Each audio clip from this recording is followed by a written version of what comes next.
देखिए जगत गुरु तत्वदर्शी संत रामपाल जी महाराज के मंगल प्रवचन। परमात्मा कहते हैं कि कबीर साहेब के आप जी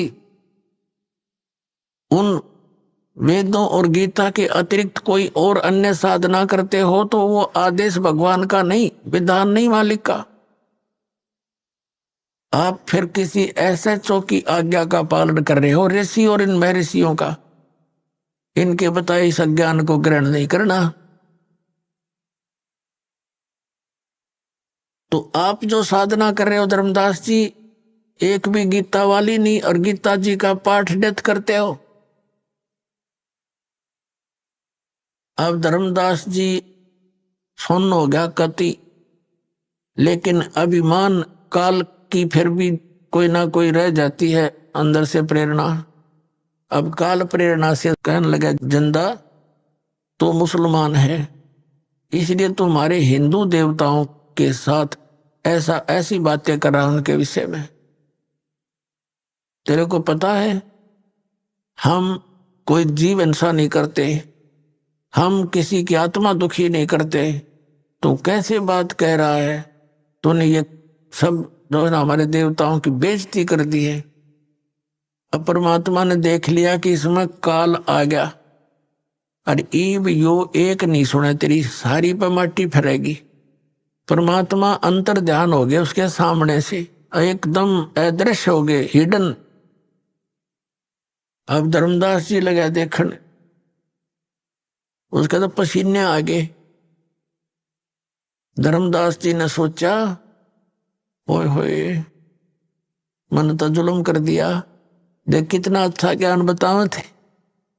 अब इस ज्ञान को सुनकर पुण्यात्मा जो इंसान होगा कंडम हो जाएगा, कति उस अज्ञान को नहीं कर सकता, उस साधना को नहीं कर सकता। इसको स्वीकार करो चाहे ना करो, वो ऐसी स्थिति हो जाती है। एक बार ये दास औरंगाबाद के अंदर सत्संग करते हुए जा रहे थे, जब हमारा आस्था चैनल पर बंद करा दिया था औरंगाबाद में। हमने झाड़े बहुत भुगते हैं पुण्यात्माओं, आप तक संदेश पहुंचाने के लिए भगवान का। हमारे साथ बहुत बदतमीजियां हुई, लेकिन हिम्मत नहीं हारी। हमें मालूम था कि ये परमात्मा का संदेश है, उसकी आत्माओं को सुहावेगा, सुहावे चाहे 10 दिन पीछे। तो वहां हम सत्संग कर रहे, प्रोजेक्टर हमारे साथ ये परमात्मा ने दिए, और ये इंस्ट्रूमेंट ये मैन माइंड नहीं है, ये गॉड गिवन माइंड है, ताकि मेरे बच्चे आसानी से इन सदग्रंथों को समझ सके, पढ़ सके। आपको शिक्षा देने का क्या उद्देश्य था? 3 युग बीत गए, कभी शिक्षा नहीं दी मालिक ने, क्यों? शिक्षा तो बेईमान बना देती है, लेकिन थोड़ा सा बेईमान बनाना इसलिए आवश्यक समझा कि ये अच्छी तरह दूध के जले हुए लस्सी को भी फूक फूक के ग्रहण कर लेंगे, फिर सदा के लिए चिपक जाएंगे मेरे साथ।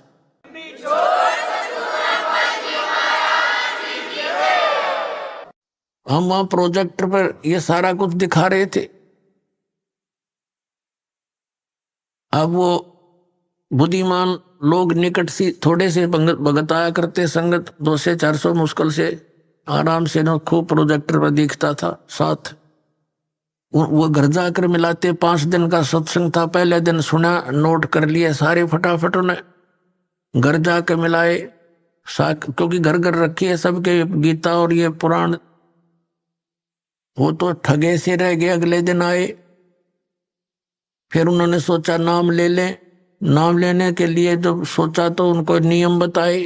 वो कहने लगे श्राद्ध तो हम जरूर निकाल लेंगे, अस्थि तो हम अवश्य उठाएंगे। कोई बात हुई है? ये नियम तो हम नहीं पुगा सकते। भाई नियम नहीं पुगा सकते तो हम मंत्र नहीं दे सकते। तो उन्होंने उपदेश नहीं लिया, लेकिन उन्होंने एक से कहा कि अब हम कीर्तन जोगे नहीं छोड़े, अब वो रामकृष्ण की भक्ति कर नहीं सकते, और यह हमने मिली नहीं, हमारे साथ बनेगी क्या? तो उनको समझा गया कि आप दीक्षा लो और भक्ति करो जो करनी है। फिर न बोले फिर देखेंगे, फिर हम आगे वहां से फिर कद देखेंगे। तो पुण्यात्माओं, इस ज्ञान को सुनकर उन्होंने खुद ये कहा कि अब वो भक्ति तो हम कर नहीं सकते, उस योग्य तरह कोई ना इधर के रहे ना उधर के। उनको सिर्फ टालने तो ये कई गड्ढे खोद रखे हैं, कोई से मतलब फंसेगा यो। और सारी बात मान ली न, बोले श्राद्ध तो निकालने पड़ेंगे अपने पूर्वजों के। अब इतना समय होता नहीं कि सब टॉपिक पर उसको थोड़ी सी देर में समझा दें, तो उसके लिए सारा ज्ञान, ये अध्यात्म ज्ञान आपने समझना पड़ेगा, रह रहकर सुनना पड़ेगा, तो फिर आप पे बात सेट हो जाएगी। तो कहने का भाव ये है कि इस ज्ञान को सुनकर जरा सी भी बुद्धि रखता होगा और साधना नहीं कर सकता इस पृथ्वी पे। तो फिर क्या हुआ, धर्मदास जी ने अब ना तो वह भक्ति और करी, अपनी जो ले रहा था कागज पत्र सारे धर दिए तय करके। पता क्या करूं, फिर इसका एक मंत्र गीता में नहीं आराम इसने रटन लाग रे। अब श्याम ने सो गया और रोवे अंदर अंदर कि भगवान अब कह जब वो संत साधु फिर आ जावे, हे दाता मैं कति बहस नहीं करूं, विवाद नहीं करूंगा, अब क्या करूं, मैं तो ठगा सा रह गया, मेरा तो सब कुछ लुट गया। ये भक्ति तब करने की इच्छा कति नहीं बनती। सारी रात ऐसे ही करवट बदल बदल कर बखत से उठ लिया। अब उसने सोची खाना बना, उठ के वक्त खाना बना लिया ना, तो पहले लिपा पोती कराया करता, पूजा पाजा की सारी सामग्री जुटाया करता, रोटी बनाने लग गया वक्त से उठ के। अकीब क्या करूं बता, और तो कोई काम रहा नहीं। अब खाना बनाने के लिए जंगल से लकड़ी तोड़ कर ला रखी थी शाम को, सुबह वक्त से यानी सूर्य उदय होने से पहले लकड़ जला लिए। एक मोटी लकड़ी अन्य सहयोगी लकड़ी लगा के चूल्हा जला दिया, आग अग्नि जला दी, प्रज्वलित कर दी, अपना खाना बनाया, सब्जी बनाई, फिर रोटी बनाई। धीरे धीरे वो लकड़ी जलती जलती चूल्हे के निकट आ गई, पिछला हिस्सा उसका। तब तक सूर्य उदय होने वाला हो गया, प्रकाश सा खूब अच्छा हो गया। अब उसकी नजर कहाँ गई, उस मोटी लकड़ी के पिछले हिस्से पे एंड पर। उसमें क्या हो रहा था कि वो थोथी थी, अंदर से होलो थी, और उसके अंदर चींटियां थी। चींटियां अपने अंडे ले लेकर बाहर निकल रही थी, और उस लकड़ी के पिछले हिस्से पर कुछ गिल्ली होने के कारण, जलने के कारण एक तरल पदार्थ सा तेल की तरह उबल रहा था। उसके पिछले हिस्से पर एक थोड़ी सी आधी गीली लकड़ी हो थोड़ी बहुत है, तो उसका एक ऐसा तरल पदार्थ सा पीछे उबल रहा था, पिछले एंड पर उबलता रहता है। अब वो आगे तो अग्नि फूंक रही, बाहर निकलने की चेष्टा करें तो उसके ऊपर गिर गिर के वहां जल रही, चटक चटक हो रही है।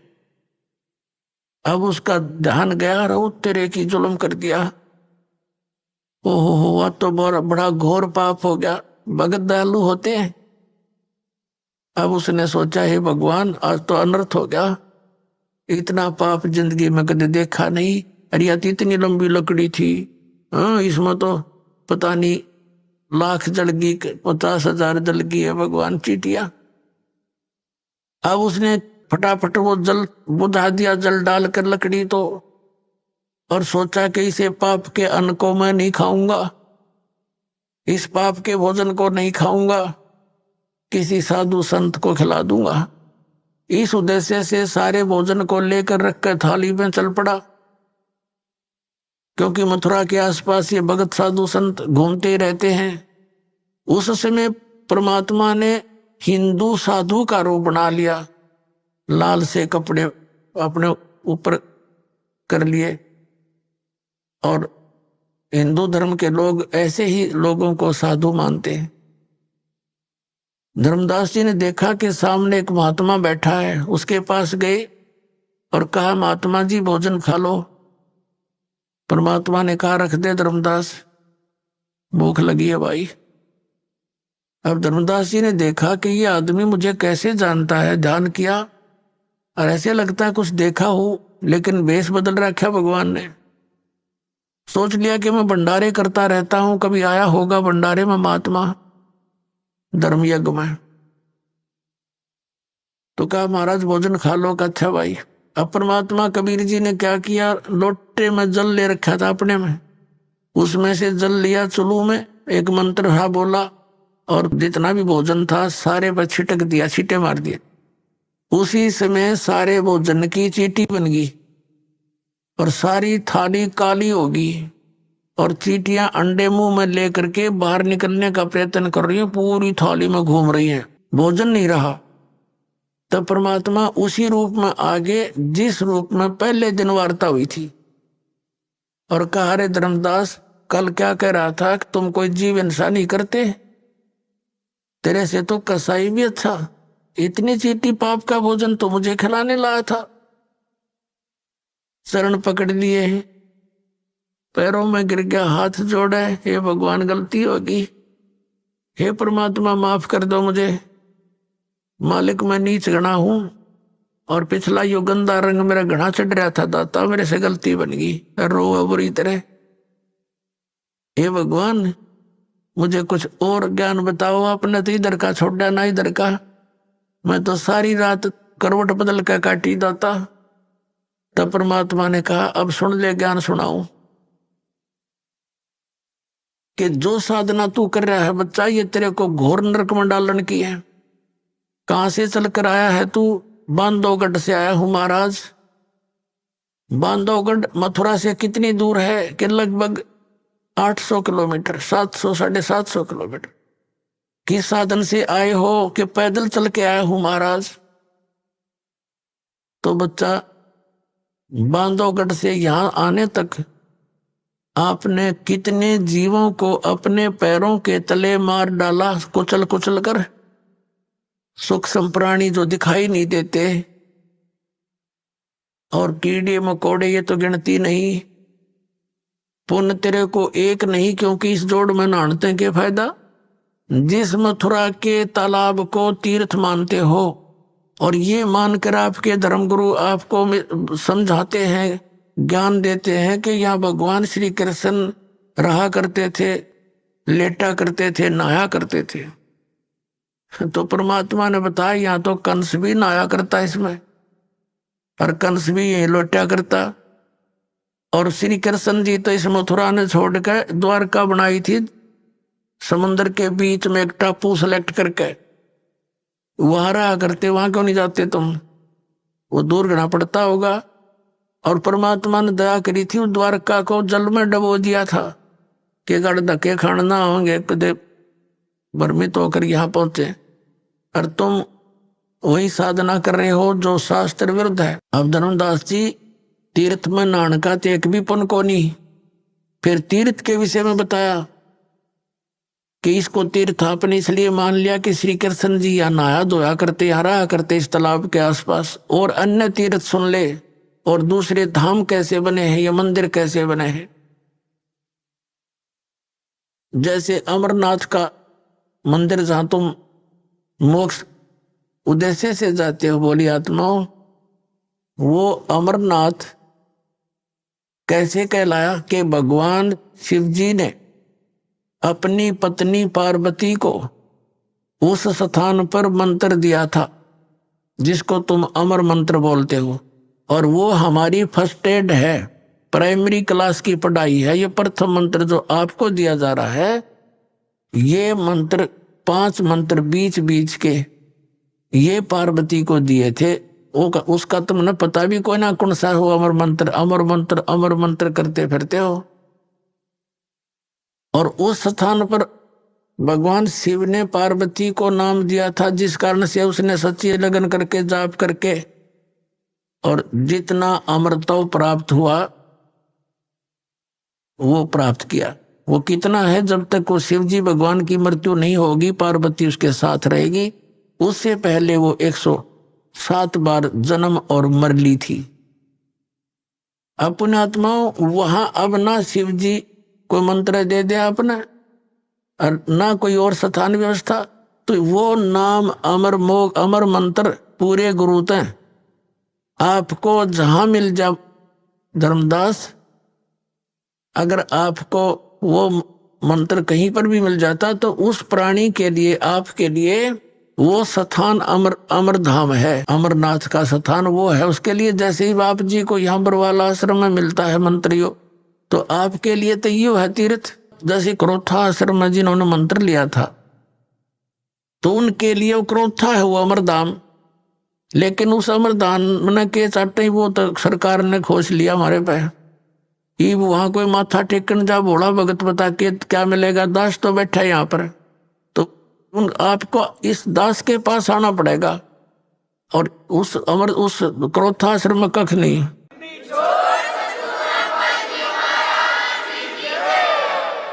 तो इस प्रकार उनको समझा के फिर बताया। धर्मदास जी कहने लगे, महाराज मेरा कति आत्मा गंदे रंग में रंगी हुई थी अज्ञान से, आपने बड़ी दया कर दी, मेरी आंख खोल दी। फिर परमात्मा ने सृष्टि रचना सुनानी शुरू की। अब काल फिर भी अंदर घुसा रहता है। धर्मदास जी ने कहा, महाराज जी एक बात करो, अकर भाई प्रश्न करो, एक करो। आप कहते हो कि राम और कृष्ण यानी विष्णु जी कुछ नहीं कर सकते। हे भगवान, एक बार मोर ध्वज राजा का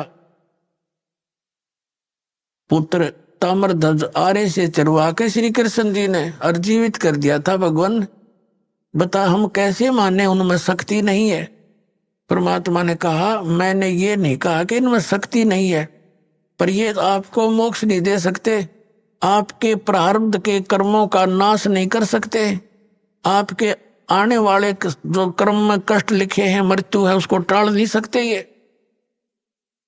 परमात्मा ने कहा कि जैसे मोर ध्वज राजा के पुत्र ताम्र ध्वज को तो श्री कृष्ण जी ने आरे से चरवा के मृत्यु होने के बाद उसको जीवित कर दिया, शरीर भी सेट कर दिया, जोड़ दिया ज्यों का त्यों। इतनी पावर तो है इनमें। लेकिन इनका सगा भांजा अभिमन्यु प्रथम दिन युद्ध में मारा गया था, चक्रव्यूह में। सुभद्रा श्री कृष्ण जी की बहन थी, अर्जुन का ब्याही थी, और प्रथम दिन ही अभिमन्यु मर गया था। श्री कृष्ण रोए, सुभद्रा रोए, पांचों पांडव रोए, उनका कुल नाश हो रहा था। तब तेरे श्री कृष्ण जी ने जीवित क्यों ना करा वो अभिमन्यु। अब धर्मदास फिर सुन हो गया, हे भगवान ये कारण क्या था, हमने तो ये बात कभी ध्यान में ना आई मारे। तो परमात्मा ने कहा, बेटा अभिमन्यु की आयु इतनी ही थी, प्रारब्ध इतना ही था, और उस ताम्र ध्वज की आयु शेष थी। वो तो बीच में जाकर वो पंगा लिया था तेरे कृष्ण जी ने, और वो जीवित कर दिया। वो तो जीवित था ही, उसकी तो आयु शेष थी, और इसको जीवित नहीं कर सका क्योंकि उसका आयु शेष नहीं थी। इसलिए ये आपके प्रारब्ध में आपके कर्म के कष्ट को अवॉइड नहीं कर सकते, खत्म नहीं कर सकते। अब कहने का भाव ये है कि परमात्मा ने फिर सृष्टि रचना सुनाई। धर्मदास जी फिर थोड़ा सा कच्चा बोल गया, कहने लगे, महाराज जी जैसे सुदामा जी का थोड़े से चावल खा के और एक महल बना दिया था सुंदर। परमात्मा कहने लगे, भाई तेरी बुद्धि तो कति गड्ढे में पड़ी है बेटा। अरे के कला तोड़ दिया, एक महल बना दिया था, एक मंत्री बनवा दिया अपने मित्र का, इतना महल था, यहाँ के मंत्री राजा लोग बना दे। इस तो मोक्ष हो गया उसका, सुदामा का। ना मोक्ष श्री कृष्ण का, जन्म मृत्यु कृष्ण की मिटे, श्री कृष्ण की मिटे, नहीं ना सुदामा की, उसके पुजारी की। तो पुण्यात्मा धर्मदास जी कुछ कहने लगे, महाराज जी आप तो हमारे देवताओं का पीछे पड़ लिए। परमात्मा बोला, भाई बाढ़ में जा। मैं उसी टाइम अंतर ध्यान हो गया परमात्मा, और वो लगा रोन बुरी तरह, अरे भगवान गलती होगी, हमारे साथ तो ऐसी बनी हुई है, काल ने इतने रंग दिए, हम कति खराब कर दिए अंदर ते। अब रो रहा है, देख रहा है ऊपर और नीचे, ये भगवान कहाँ गए। अब उसके बाद बरसाने में जाते हैं, ये मथुरा से फिर बरसाने में जाते हैं। बरसाने में ना जानते नो के मथुरा गया हुआ यात्रा पूरी नहीं। बरसाने में किस लिए जाते हैं कि राधा बरसाने की लड़की थी और श्री कृष्ण से मिलने आया करती थी। तो उस समय के लोग तो उसको गुंडी बुंडी कहा करते कि गैर पुरुष से मिलने जाती है, या पूरा गांव विरोध करा करता, लेकिन वो नहीं मानी फिर भी। तो अब उस वहां जाके क्या कहते हैं, राधे राधे श्याम मिला दे, राधे राधे श्याम मिला दे। देखी से डले डुआ रखे, वहां ना राधे और ना श्याम, उड़ा टेलीफोन मिलाओ जाके। अब ये अकल मार रखी हमारी। अपने आत्मा धर्मदास जी वापस चल पड़ा अपने घर को कि ईब तो वो महाराज जी कतई नहीं मिल रहे, बिल्कुल नहीं मिले। मैंने तो नालायक आदमी हो, देख कैसे गलती कर दी और दूसरी बार कर दी। घर की तरफ चल पड़ा रोता हुआ। अब परमात्मा गरीबदास साहिब जी ने अपनी वाणी में कहा है, तावा रोवत धर्म निनागर, कहाँ गए मेरे सूखे सागर।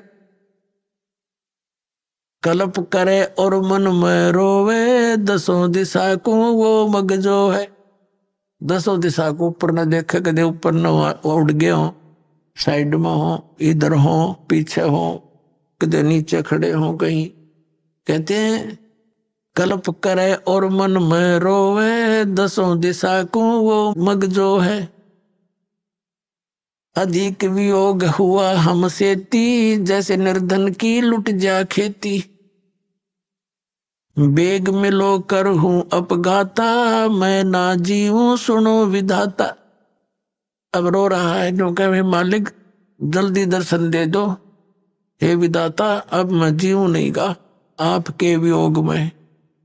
ऐसा ज्ञान अचम सुनाया, ओए होए ऐसा अचंभित करने वाला ज्ञान आपने मुझे सुनाया।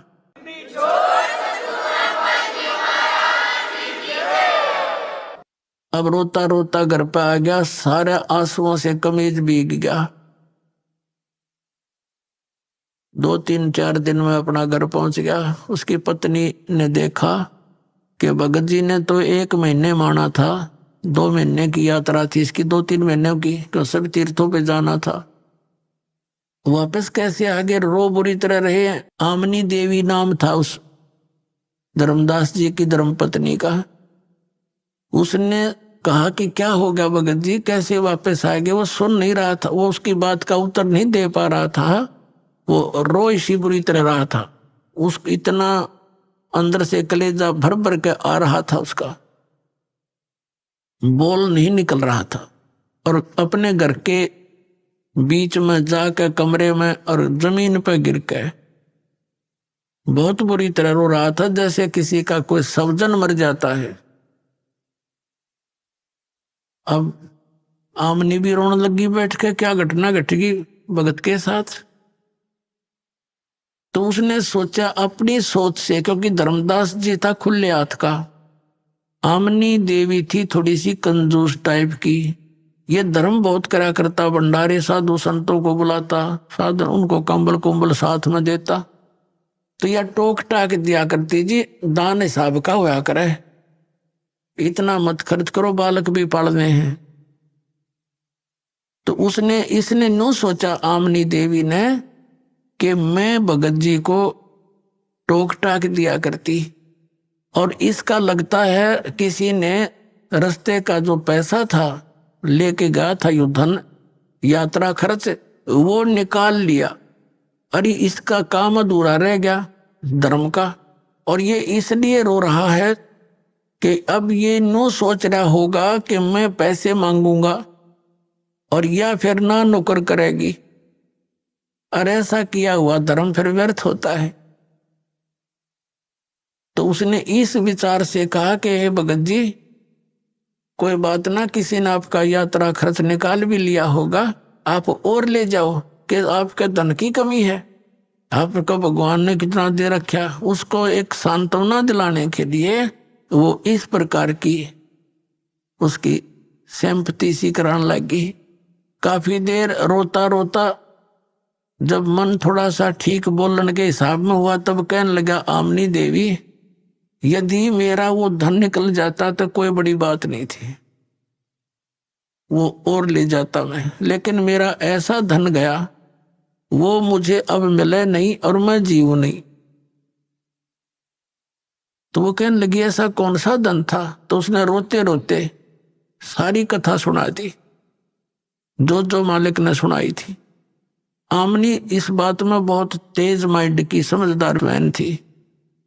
उसने कहा, हमने रामकृष्ण जी कभी मिले या शंकर भगवान मिले हो, और चलो मिल भी जाते जब उनकी स्थिति सारी स्पष्ट होगी।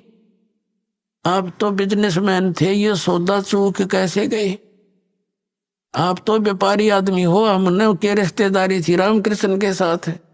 जब हमने सही मार्ग मिल गया तो हमने ये आपने ग्रहण क्यों ना किया, या गलती कैसे खाई? तो वो कहता है कि जीवन में पहली बार हानि का सौदा हुआ मेरे से, आज तक हानि नहीं हुई थी, और ऐसी हानि होगी आमनी अब यह पूर्ति नहीं हो सकती। मैं घना नीच हूं, दूसरी बार मैंने ऐसी गलती कर दी, एक बार की तो चल जाती। तो रामनी भी कहने लगी, कोई बात ना, हिम्मत सी करो। तो 6 महीने बीत गए ऐसे, रोज आना, कोई काम नहीं करे, रोटी एक मुश्किल से खावे और गली में बैठ जावे, नो देखे ऐसा आवे कोई साधु।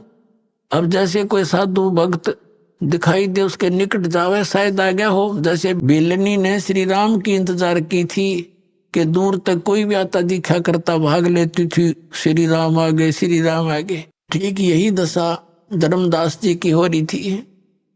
एक दिन उसने सुना कि कोई गांव के बाहर एक जंगल था, छोटा सा वन, उसमें एक महात्मा आया है। गांव के लोग श्रद्धालु बहुत होते थे, सभी जा रहे हैं दर्शनार्थ। धर्मदास जी को पता लगा तो वो भी गया देखने के लिए, शायद वो महात्मा आगे हो फिर मुझ पर रहम करके। अब जाके बैठ गया। अब नू तो पहचान सकता नहीं, क्योंकि वो उसी समय भगवान ने दूसरा रूप भी बना लिया था उसके सामने। तो उसने प्रश्न किया कि महाराज जी, ब्रह्मा जी, विष्णु जी, शिव जी के कोई माता पिता हैं? वो लगा कहने, वो जो कैसेट फीड कर रहा था, ये तो अजरो अमर है, सर्वेश्वर है, महेश्वर है, ये मृत्युंजय है, कालजय है। लाला जी नो कहे है, रॉन्ग नंबर। उठ के चल पड़ा, यो नहीं, वो को नहीं, वो महात्मा नहीं है, वो ज्ञान नहीं है इसका। उठ के आ गया वापस। अब इस तरह 6 महीने बीत गए, ना खावे, दुबला पतला हो गया। उसकी पत्नी में परमात्मा ने प्रेरणा करी। उसने देखा कि भगत आप तो मर जाओगे ऐसे ही, और भगवान मिलेंगे, वो मिलेंगे नहीं साधु आपको। एक बात बता, उन्होंने इतनी सी वार्ता की तो कुछ और भी कहा होगा, कुछ मिलने की विधि बताई होगी, संकेत किया करते हैं महात्मा। तो धर्मदास जी को भी परमात्मा ने याद दिला दी। कबीर साहब ने कहा था कि भाई जहां भंडारे होते हैं वहां मैं पहुंच ही जाता हूं, जहां धर्म होते हैं ना, धर्म यज्ञ, वह मैं अवश्य जाता हूं। ना यू काल होने दे अच्छे काम ने, आग लगा दे वहां पर मेरे बच्चों में, चाहे किसी से तो कैसा ही कर रहा है, वहां भी मैं ही जाता हूं। उसको बेचारे में आस्था बनी रहे भक्त भगवान की, इसलिए। तो उसने ये बात बताई आमनी को। आमनी कहने लगी, फिर तो बन गई बात, आप भंडारा कर दो, आपका धन बतेरा परमात्मा ने दया कर रखी, सेठ हो आप तो, और भंडारा कर दो। अब धर्मदास उसने कहा था 1 दिन का, उसने 3 दिन का धरा, क्योंकि खुले हाथ का था कि कदे 1 दिन में ना आवे मात गुरु जी, महात्मा जी। 3 दिन का धर्म भंडारा कर दिया और बहुत दूर तक चिट्ठियां भेज दी। अब साधु संत आए प्रथम दिन, और धर्मदास जी तो अपना वो जैसे सर्प की मणि गुम हो जाती है, वो तो वो ही देखता है। भंडारा खाने वाले खा रहे हैं, खिलाने वाले खिला रहे हैं, और वो यूं देखता जा रहा है। देखा कि नहीं आई, सारा दिन गया। फिर बैठ कर रोया सारी रात। सुबह फिर यही स्थिति थी रही, अगले दिन भी।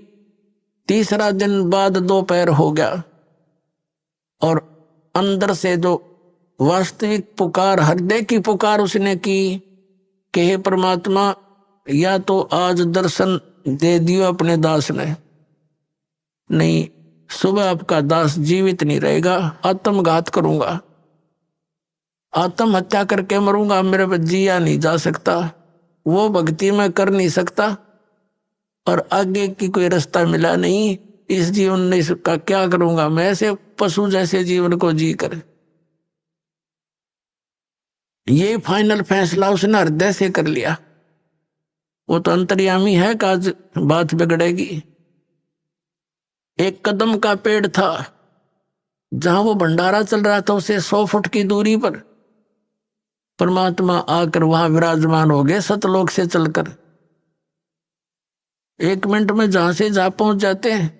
और धर्मदास जी देख ही रहे थे, कोई साधु संत वहां बैठों को देखकर फिर इधर उधर देखा तो सामने क्या देखा, को हो ये बैठे हैं। एकदम दौड़ा दौड़ा गया और निकट से देखा कि तीजों का त्यों स्वरूप है और जिंदा महात्मा का रूप है। चरणा में पड़ गए, सीने के लपट गए, जो कर बालक के चिपट जाकर, बालक अपने माता पिता के चिपट जाकर ऐसे, और कहने लगे महाराज, वो आंखों में देखे आंसू भराए, हे परमात्मा माफ कर दियो, इबका छोड़ कर ना जाइयो अपने दास को। उसका न्यू हो रहा कि वे चले ना जा, छोड़ो नहीं कती, चाहे क्यों करके मैं करना पड़ो, कुछ भी करना पड़े।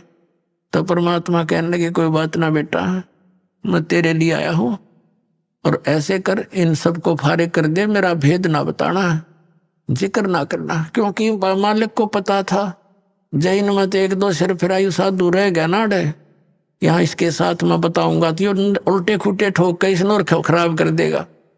तो परमात्मा ने कहा इन्हें निकाल फटाफट तो। और वो हाथ जोड़े, महाराज जाइयो ना, अकना बेटा, मेरा वचन है नहीं जाऊंगा। तो उन्हें फटाफट आकर उनको विदा किया, जो देना देना था वो फर्क रे। और महाराज जी चलो, दास की कुटिया है। अब घर ले आए भगवान को। आमनी देवी ने कहने लगा कि आजा आजा मेरा पा गया धन। एक मुड्ढा सा बैठना दे दिया, भगवान बैठिए कबीर साहब। पति पत्नी दोनों एक एक पैर पकड़ के और मालिक के चरणों में बैठ गए। आमनी देवी ने कहा महाराज जी, आपका भगत तो बहुत नरमात्मा का है, इतनी कड़ी परीक्षा नहीं लेनी चाहिए थी, ये तो रो रो का मर जाता, मैं थोड़ा सा हिम्मत देती रहती इसको। परमात्मा ने कहा बेटा, इसको मैंने दुखी इसलिए किया कि ये काल का वकील बन रहा था।